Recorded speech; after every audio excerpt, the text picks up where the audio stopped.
Σεβασμιότατε, κύριε Αντιπεριφερειάρχη Περιφερειακής Ενότητας Άρτας, κύριοι βουλευτές, κύριε Ανώτερη Διοικητή Φρουράς Άρτας, κύριε Δήμαρχε, κύριε Αστυνομικέ Διευθυντή Άρτας, κύριε Διοικητά Πυροσβεστικών Υπηρεσιών του Νομού, κύριοι εκπρόσωποι των αποστράτων και εφέδρων σωμάτων ασφαλείας, κύριοι εκπρόσωποι των αναπήρων και θυμάτων πολέμου, κύριοι εκπρόσωποι των φορέων του νομού, κύριοι προϊστάμενοι των υπηρεσιών, κυρίες και κύριοι, χρόνια πολλά. Σήμερα είναι διπλή γιορτή, εθνική και θρησκευτική όπως ξέρουμε όλοι. Γιορτάζουμε την αρχή της Ανάστασης του ανθρώπινου γένους και την αρχή της Επανάστασης του ελληνικού γένους. Ο Ευαγγελισμός της Θεοτόκου είναι το χαρμόσυνο μήνυμα που έλαβε η Παναγία από τον Αρχάγγελο Γαβρίλ, ότι θα γίνει η γέφυρα για να κατέβει ο Θεός στη γη. Θα είναι η σκάλα με την οποία ο Θεός θα σαρκωθεί για να μπορέσει να σώσει τον άνθρωπο, ο οποίος είχε ξεφύγει μέσα στην αμαρτία, αλλά ο Θεός τον αγαπούσε πολύ για να τον αφήσει έρμεο της αμαρτίας και του διαβόλου. Βέβαια, ο άνθρωπος πλάστηκε ελεύθερος από το Θεό, με ελεύθερη βούληση. Γι' αυτό και λειτουργούμε μόνοι μας στον κόσμο, χωρίς θεϊκές παρεμβάσεις. Κάνε αυτό ή μην κάνεις εκείνο. Αυτή η ελεύθερη βούληση του ανθρώπου σαρκώθηκε στην απόφαση της Παναγίας να πει το ναι, στη συγκατάθεσή της δηλαδή, που αν και κατάπληκτη από αυτό το θείο μήνυμα, συμφώνησε να λάβει μέρος στο θείο σχέδιο.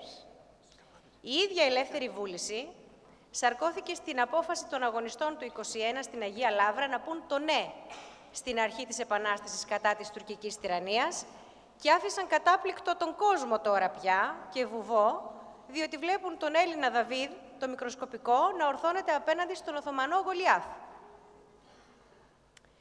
Σκλαβιά στους Τούρκους, για τους Έλληνες και όχι μόνο, για τους Σέρβους, τους Αλβανούς, τους Βούλγαρους, τους Ρουμάνους, όλους τους λαούς που είχαν την τύχη να είναι υπήκοοι του Σουλτάνου, δεν σήμαινε πολιτιστική άνθηση όπως θέλουν να μας πείσουν κάποιες τουρκικές τηλεοπτικές σειρές και περίεργα βιβλία.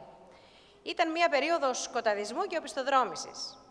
Σκλαβιά στους Τούρκους σήμαινε τρόμος, ληστείες, απαγωγές και βιασμοί γυναικών στα χαρέμια των Πασάδων, εκτουρκισμός των παιδιών, παιδομάζωμα, γενίτσαρη, βίαιος εξισλαμισμός και αγραμματοσύνη.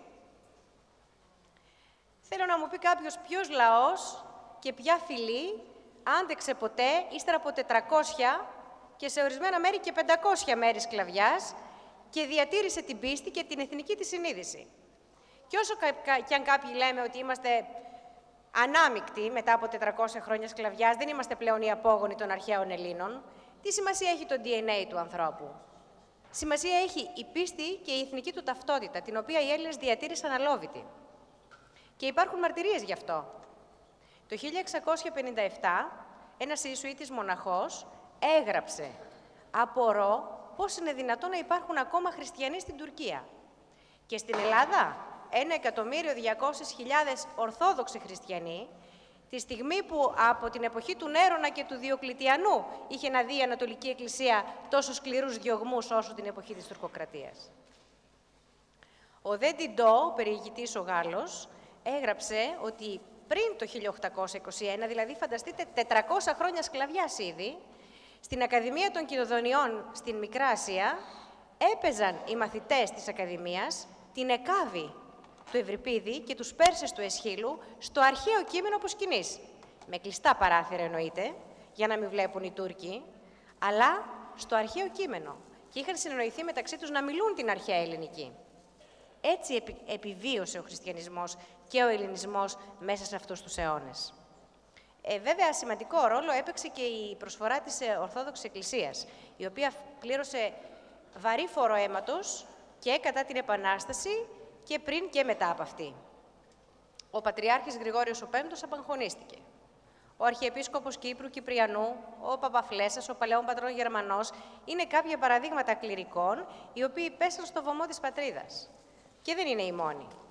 Πέρα όμως από αυτό, η Ορθόδοξη Εκκλησία ήταν πάντα κοντά στις τουρκοκρατούμενες ελληνικές περιοχές. Χρηματοδοτούσε σχολεία, προσπαθούσε να διατηρήσει στην μνήμη των υπόδουλων Ελλήνων την εθνική τους ταυτότητα. Και εννοείται ότι τους μάθαινε την ελληνική γλώσσα μέσα στα κρυφά σχολιά.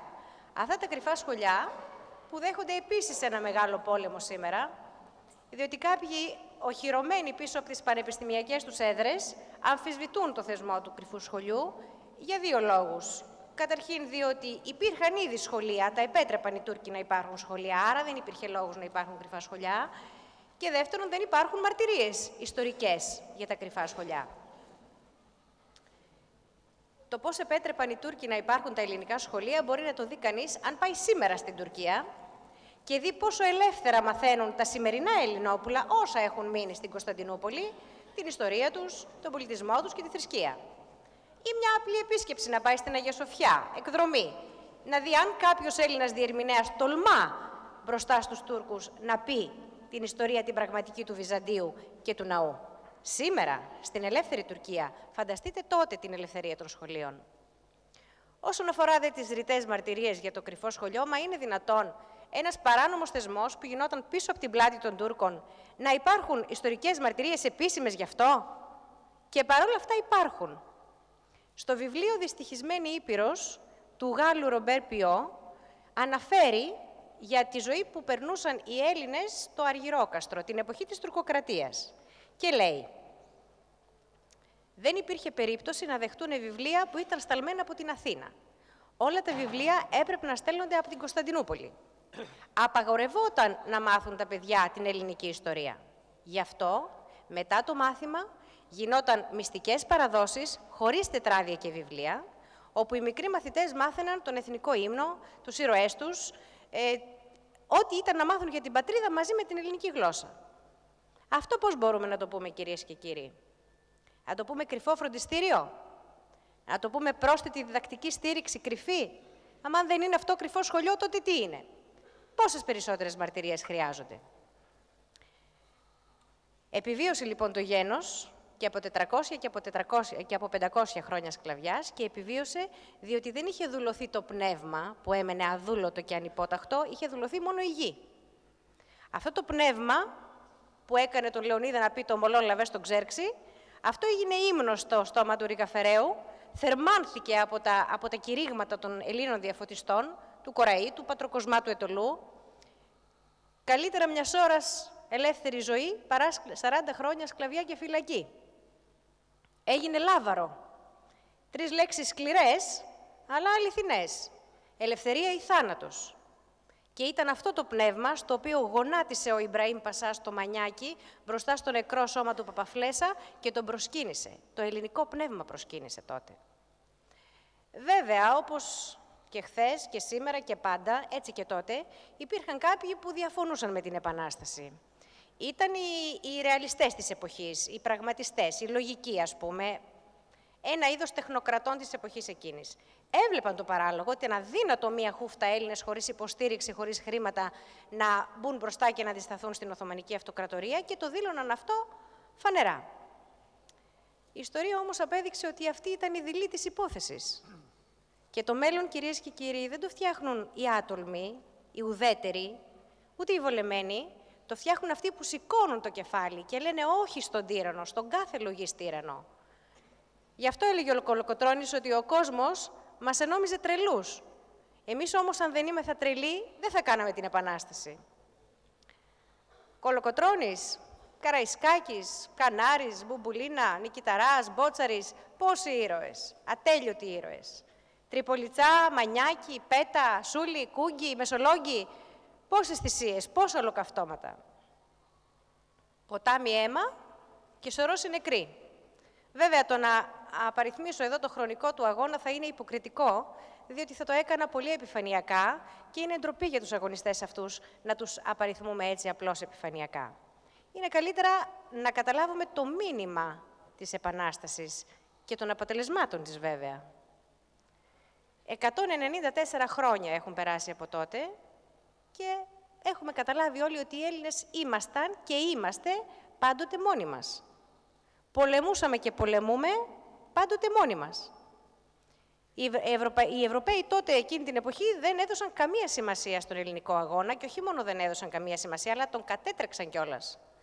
Ήταν μαζεμένοι στο Λάιμπαχ οι εκπρόσωποι της Ιεράς Συμμαχίας όταν ήρθε η είδηση της Ελληνικής Επανάστασης και συζητούσαν πώς να αντιμετωπίσουν την Ισπανική Επανάσταση. και εννοείται την καταδίκασαν ομόφωνα την ελληνική. Οι Έλληνες όμως δεν δώσαν σημασία σε αυτό, φροντίσαν να τους κάνουν να τους προσέξουν. Και όταν αργότερα Γαλλία, Αγγλία και Ρωσία ήρθαν και πρόστρεξαν τον αγώνα των Ελλήνων, δεν το κάνανε εννοείται από την καλή τους την καρδιά, το κάναν διότι βλέπαν ότι η Οθωμανική Αυτοκρατορία καταραίει και ήθελαν να πάρουν κι αυτοί ένα καλό κομμάτι. Τέλος πάντων, ό,τι και να έγινε, ένα μικρό κομμάτι της Ελλάδας ελευθερώθηκε. Ήταν πλέον ανεξάρτητο. Και τότε, όπως γίνεται πάντα στις λαμπρές στιγμές των Ελλήνων, ξεπήδησε ο σκοτεινός εαυτός του Έλληνα, η διχόνοια. Ξεκίνησε μια διαμάχη μεταξύ των στρατιωτικών και των πολιτικών, η οποία διαμάχη βέβαια υποκινήθηκε από δύο δάνεια που πήραν οι Έλληνες το 1824 και το 1825, ύψους 2.800.000 λιρών.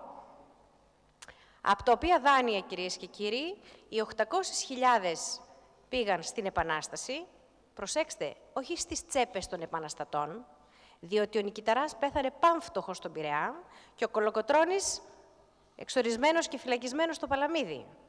Οι υπόλοιποι πέθαναν στα πεδία των μαχών, η πλειοψηφία. Όχι λοιπόν στις τσέπες των επαναστατών, πήγαν στην Επανάσταση για βόλια, για τουφέκια. Τα 2 εκατομμύρια όμως λίρες πήγαν σε κρατήσεις, σε εισφορές των τραπεζιτών, των Αγγλογάλων τραπεζιτών, των αδερφών Ρικάρντο και Ρότσιλντ. Καταλαβαίνετε. Αυτό επαναλαμβάνεται 194 χρόνια μέχρι σήμερα. Αυτή η θηλιά στο λαιμό της Ελλάδος υπάρχει μέχρι σήμερα. Τι να πούμε λοιπόν για αυτούς τους ανθρώπους? Να πούμε ότι τους τιμούμε με παρελάσεις επιφανειακές και με λόγους? Πρέπει να τους τιμήσουμε με πράξεις, κυρίες και κύριοι. Συγχωρέστε μου τον τόνο, δεν μιλώ ούτε πολιτικά ούτε ιδεολογικά, μιλώ σαν Ελληνίδα. Ελληνίδα στο πνεύμα και στην ψυχή. Και στην καταγωγή βεβαίως, αλλά αυτό είναι το λιγότερο, διότι δεν χρειάζεται να είναι κανείς Έλληνας για να σκέπτεται ελεύθερα. Ο Λόρδος Βύρωνας δεν ήταν Έλληνας, ήταν Άγγλος. Όμως ήρθε, πολέμησε και πέθανε στην Ελλάδα. Και είπε αλήθειες που δυστυχώς ισχύουν και μέχρι σήμερα. Οι φιλέλληνες, είπε ο Βύρωνας, απαιτούν από τους Ρωμιούς περισσότερη ευγνωμοσύνη προς τη Δύση. Δεν είναι αρκετά ευγνώμονες οι Έλληνες προς τους συμμάχους τους. Γιατί, λέει ο Βύρωνας, να είναι ευγνώμονες οι Έλληνες? Τι καλό είδαν ποτέ από τους Ευρωπαίους? Πρέπει να είναι ευγνώμονες στους Τούρκους για τη σκλαβιά, πρέπει να είναι ευγνώμονες στους Φράγκους για τις ανεκπλήρωτες υποσχέσεις και για τις συμφεροντολόγιες συμβουλές. Πρέπει να είναι ευγνώμονες στον αρχαιοδίφη εκείνον που ήρθε και πήρε τα ελληνικά μάρμαρα και τα πήγε εκτός Ελλάδος. Εννοεί τον Έλλην. Πόσο διαφορετική είναι η κατάσταση σήμερα? Τα μάρμαρα είναι ακόμα εκεί που τα πήγανε. Οι Ευρωπαίοι κοιτάζουν αδιάφορα την οικονομική κατάσταση της χώρας μας. Μας βοηθάνε βέβαια με δάνεια τα οποία είναι κερδοφόρα για αυτούς στην πλάτη της Ελλάδας.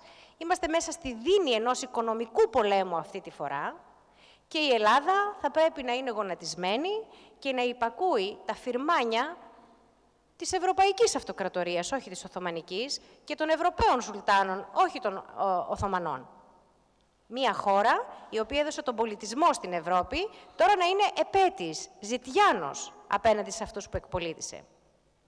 Την απάντηση αυτή βέβαια τη δίνει ο Μακρυγιάννης πάρα πολύ εύστοχα, λέγοντας ότι δεν μπορούν να μας βάλουν στο αυγού το τσόφλι, διότι δεν είμαστε πια κλωσόπουλα, γίναμε πουλιά και πετάμε και στο αυγού το τσόφλι δεν χωράμε, λέει ο Μακρυγιάννης. Και συνεχίζει. Παλαιόθεν και ως τώρα, όλα τα θεριά πέφτανα πάνω στην Ελλάδα και ήθελαν να πάρουν ένα κομμάτι της. Όσα όμως κομμάτια κι αν πήρανε, πάντα μένει ένα, η μαγιά. Και από αυτή τη μαγιά ξεπετάγεται η σπίθα που κάνει το θάμα. Κατά τη γνώμη μου, αυτή η μαγιά είναι αυτά τα παιδιά εδώ σήμερα, που στέκονται υπερήφανα κρατώντας την ελληνική σημαία και από αν ο καιρός το επιτρέψει θα παρελάσουν και θα τα χειροκροτήσουμε σε λίγο. Αυτά τα παιδιά, που μπορεί να μην είναι όλα Ελληνόπουλα, αυτό δεν έχει καμιά σημασία, έχουν όμως ελληνική ψυχή. Αυτά τα παιδιά λοιπόν, κυρίες και κύριοι, όταν τα ρωτάω στα σχολεία ή τους μιλάω για τον Καραϊσκάκη, το μυαλό τους πάει στο γήπεδο Καραϊσκάκη. Και όταν τους λέω για το 21, το μυαλό τους πάει στη θύρα 21 και με ρωτάνε αν είμαι ΑΕΚ. Και έχουν δίκιο τα παιδιά αυτά να είναι σε πνευματική σύγχυση. Διότι χρόνια πριν ο Κίσιγκερ έλεγε ότι αν θες να πολεμήσεις τους Έλληνες και να τους κατακτήσεις, αποκλείεται να το κάνεις με τα όπλα. Θα το κάνεις αν τους αποκόψεις από τον πολιτισμό τους, από τη θρησκεία τους, από τα ιδανικά τους. Και αυτό ακριβώς κάνουν οι πνευματικοί οικουμενιστές που έχουμε σήμερα πλέον πάνω από το κεφάλι μας, οι οποίοι προσπαθούν σε ένα πνεύμα οικουμενικό να καταστρέψουν όλες τις ιστορικές ρίζες και όλες τις ιστορικές μνήμες από αυτά τα παιδιά. Και δυστυχώς αυτό γίνεται και μέσα από την εκπαίδευση. Ο όρος τουρκοκρατία απαλήφεται και μπαίνει Οθωμανική περίοδος. Ο όρος σφαγής στη Σμύρνη φεύγει και μπαίνει συνοστισμός στο λιμάνι. Ο όρος γενοκτονία λείπει και έχουμε απώλειες αμάχων.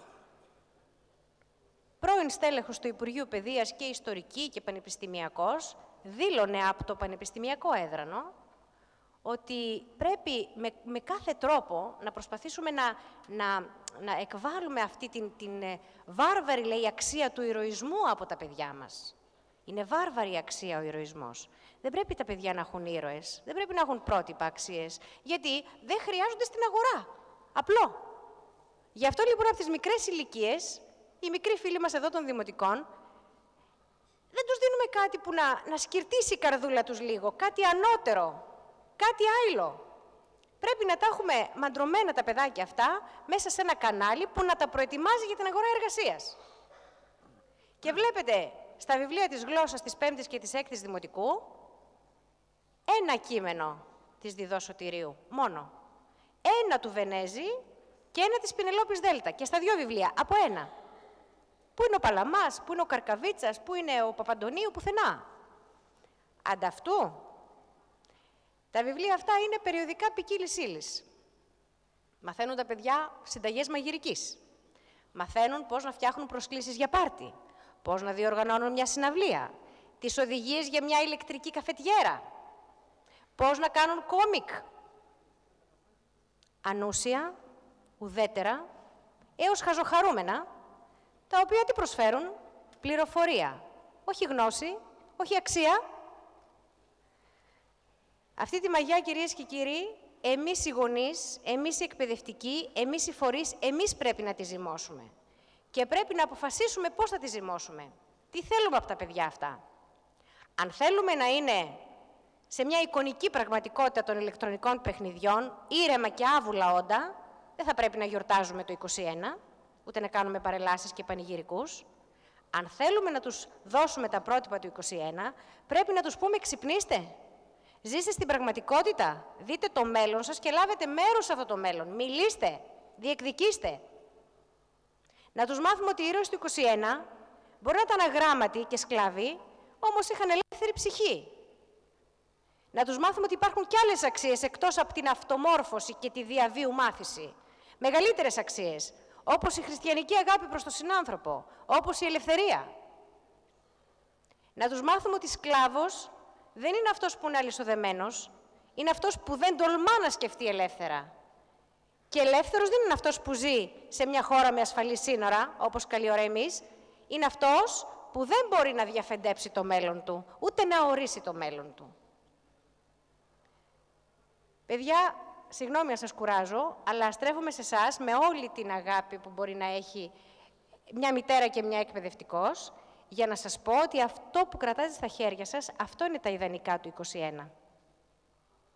Έστω και αν σας τα δίνουμε εμείς διαστρεβλωμένα ή δεν σας τα δίνουμε καθόλου. Κρατάτε στα χέρια σας. Αυτό δεν είναι ένα απλό κοντάρι και ένα πανί που κρατάτε. Είναι ο σταυρός, τον οποίο κατεβάσαμε μαζί με τις εικόνες από τα σχολεία, στο πνεύμα της οικουμενικής ανεξιθρησκείας. Όμως στη σημαία είναι ραμμένος ο σταυρός πάνω και είναι ραμμένος και στις καρδιές σας. Και αυτή τη σημαία, που η δική μας η γενιά και οι παλιότερες τη θυμόμαστε μόνο στις επετείους, εσείς την κρατάτε στα χέρια σας και θα την ανεμίσετε στο μέλλον. Και εύχομαι αυτό το μέλλον που κρατάτε στα χέρια σας να είναι τόσο σταθερό, ώστε να κρατήσετε σταθερή την ελευθερία της Ελλάδας, αλλά κυρίως την ελευθερία της ψυχής και του μυαλού σας. Ευχαριστώ.